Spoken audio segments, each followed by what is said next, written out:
Hello guys, good morning, જય માતાજી. કેમ છો? મજામાં ને? મજામાં જશો. આપણા વિડીયો જોતા બધા મજામાં જો અહીંયા કાનો રેડી થઈ ગયો છે મસ્ત મજાનો.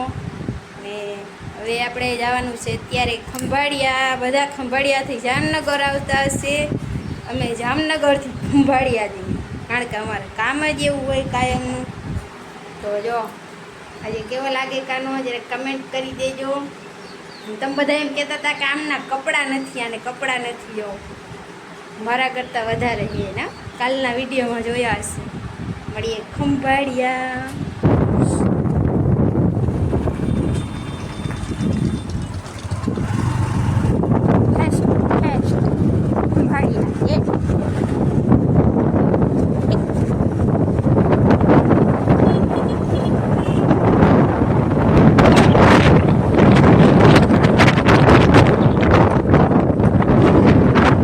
તો ગાઈસ, આપણે અત્યારે બનાવવાનું છે ભરેલ ભીંડાનું શાક.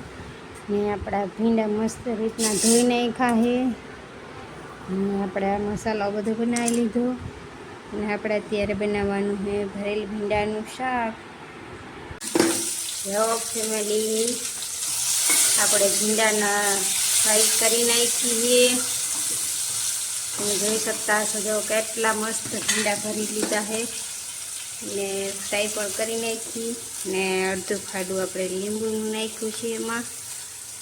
તો જો આપણે અડધું ફાડું છે ને એમાં લીંબુનું નાખ્યું. જો ફેમિલી, આપણે છે ને મસ્ત મજાનું ભીંડાનું શાક બની ગયું છે. ને અહીંયા મૂકી દીધી રોટલાની તાવડી. ને હવે આપણે છે ને ઓલા રૂમમાં મૂકી આવીએ ભીંડાનું શાક. કારણ કે આજે અમારા ઘરે આવવાના છે મહેમાન. તો એને ભાવે બહુ ભીંડાનું શાક. તો એના માટે આપણે બનાવ્યું છે ભીંડાનું શાક. હાલો હું જલ્દી રોટલા બનાવી નાખું.